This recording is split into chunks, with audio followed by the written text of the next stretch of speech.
pleasure to see your smiling faces here this morning. I know you're asking, how did he get in the car business? Such a swell, honest guy like him. How did he end up swimming with the sharks? Well, I'd like to answer that question. It started in February 1969.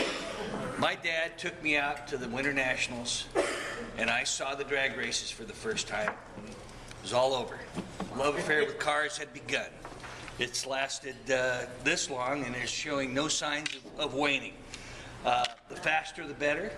I ended up getting into the automotive business when I was a young man. About 16, I get into the tire business and was in the tire business for 30 years when I sold Best Value Tire, which is in Huntington Beach. Then I went to work selling cars with Danny. And Danny was one of my customers, so he brought me in and showed me the ropes of the car business. And a lot of you know Danny, some of you newer members don't. He's the one that I took over for when he moved out of the state.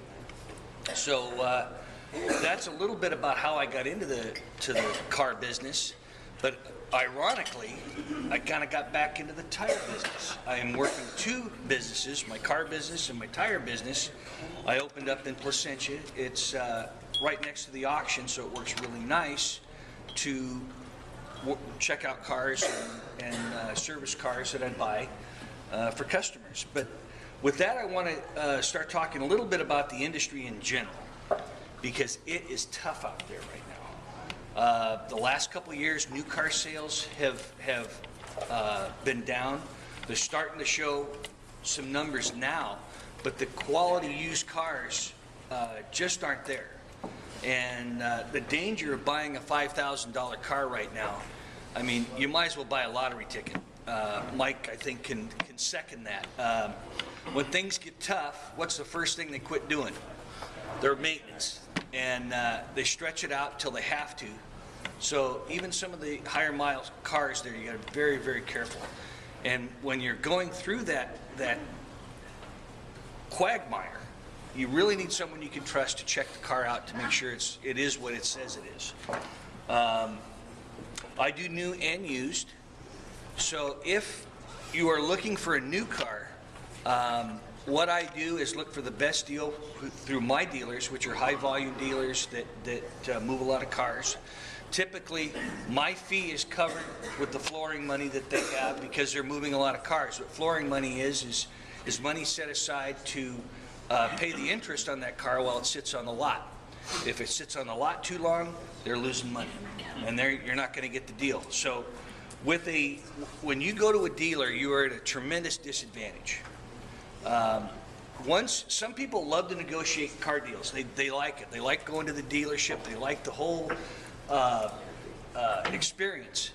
There's only a few of those. Most everyone else doesn't. They have a lot of tricks to try to get all your information before they even let you drive the car. They want to have a credit app and all of that filled out before they get you in the car.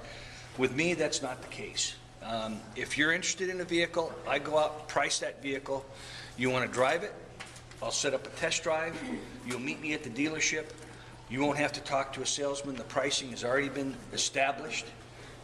It's typically the low deal that you're going to get if you walked in there and spent half a day grinding on them. That's where you're going to be with me up front. When you go to buy the car, they deliver it to my office, not the dealership. You spend a half hour, 40 minutes signing the paperwork. We go through all the buttons, make sure you know where everything works, and you are on your way. You're not being pushed for any add-on warranties. That's really a hustle. When you're at a dealership and they want to sell you an extended warranty on a new car, you say, are you out of your mind? I mean, you got a factory warranty right now. Buy that after the warranty's expired, if at all, because most of these new cars now, I think the whole warranty thing is way overblown, but some people like that blanket of security. And if you want that, I offer it, but I say buy it after the factory warranty has expired. When you're buying a new car, you have to decide whether do I want to lease or do I want to buy. And my answer is, if you know the miles that you're going to be driving on a consistent basis, and you'd like to drive a new car every 3 years, leasing is a nice alternative. Where people get into trouble with leasing is they know I'm going to drive 15,000 miles this year, but all of a sudden their job changes or their story changes, and they start putting 25,000 miles a year on. Now you're forced into buying that car or paying a gross mileage overage. And there's a few hooks too, as far as when you go to turn the thing in, you have to have a certain amount of tread on the tires. And some brands like to lease it for a period they know about 30,000 miles where the tires are dust. So you have to put new tires on for it when you turn it in, or they charge you their overage. So I know ways around that. So that's why you use me instead of just going to the dealer and believing what they say. If you're going to buy, factory financing, hands down, is the best way to go. Unless you're buying a truck. They are putting the real low financing on the cars they want to sell. The higher profit, smaller engine, higher fuel efficient cars typically get the 0.9 to the 1.9. And we use all the factory programs if that's the best deal. Sometimes you're better off to go to a credit union, and if they don't take the financing deal, there's usually a rebate in either or. So you might take their financing and take the rebate and really drop your buying cost considerably. So any questions on new cars, call me before you go shopping, because once you go into the dealership, typically it takes you at best a half a day to buy a car, at best. Sometimes 8 hours, and that's by design. They want to drag it out, wear you down, and get you to agree to some of the extras after you've agreed on a price. And that's just the way they operate. Talking a little bit about used cars. The used car market has really changed for what we're seeing. Good used cars are still out there. Typically they're in the high-end range, the BMWs, Mercedes. Those are primarily leased anyway, so there's a lot of good lease returns coming back, good supply. That's when you get the best price. With some of the other brands, you really got to be cautious. There are some rental car agencies that turn their fleets, and sometimes that's not a bad option. If I'm buying that at auction, I will check it out before we buy it, run the Carfax, look at the car, make sure it's a good car. But you can buy a late model car with usually around 30,000 miles on it at a pretty good price, and they have a lot of inventory. So more inventory, the better price you get if you're going to go to auction. Some of the used car dealerships have gotten kind of desperate. There's the supply of cars is getting thinner, so they are trying to sell higher miles cars for more money. So the market's really kind of in tough shape. Something else I do, and I want to, is I sell your car for you. Selling a car can be kind of dangerous. People come into your house, they maybe you know where you live. I could do it on a consignment basis, either taking it to auction or selling it for you. I typically would keep the car at the shop if someone calls and wants to see it, my tire shop. They're 8 to 5. They come in, I make a copy of their license and insurance, make sure if they're going to road test the car that I have their keys and their information. So it's a much safer way to sell a car.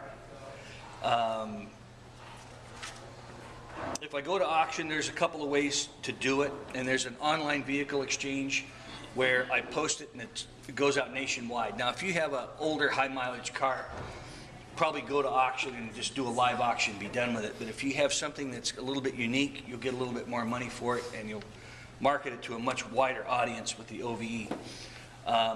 One car I have that's taking in this afternoon that's an absolute gem, and anyone looking for it, it's a 09 Lincoln MKZ, and you want to look that up on the internet. This is a beautiful car. I sold it to the customer new. He had passed away, and his family's selling the car. It's got 11,000 miles on it, 21,000. It was a $38,000 new car, and it is perfect. So anyone looking for something in that price range, it is spectacular, and I'll have it on my website by the weekend. So with that, I'd just like to open it up if there's any questions. Everyone has a car question. Yeah. So when you're talking about you carry the factory financing, you help people. We use their financing. Use their financing. Right. So you can help the person apply for factory financing. I do basically, I would email you a credit app. Then I would send that back into them, have everything set up, the paperwork's all set up. So when you come into my office to buy the car, you're going to sign all the documents in order, done. Okay. Yeah. Wow, I had no idea that. What are the best, the small SUVs out there for gas mileage?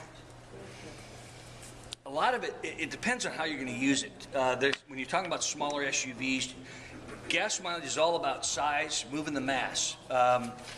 If you're talking about like a Highlander, RAV4, there's a couple different sizes of SUVs. If you're going to tow, you might want a rear-wheel drive like a Toyota 4Runner. So it depends on how you're going to use it as to which one may be the best. They're all pretty good. Most new cars today are built pretty well.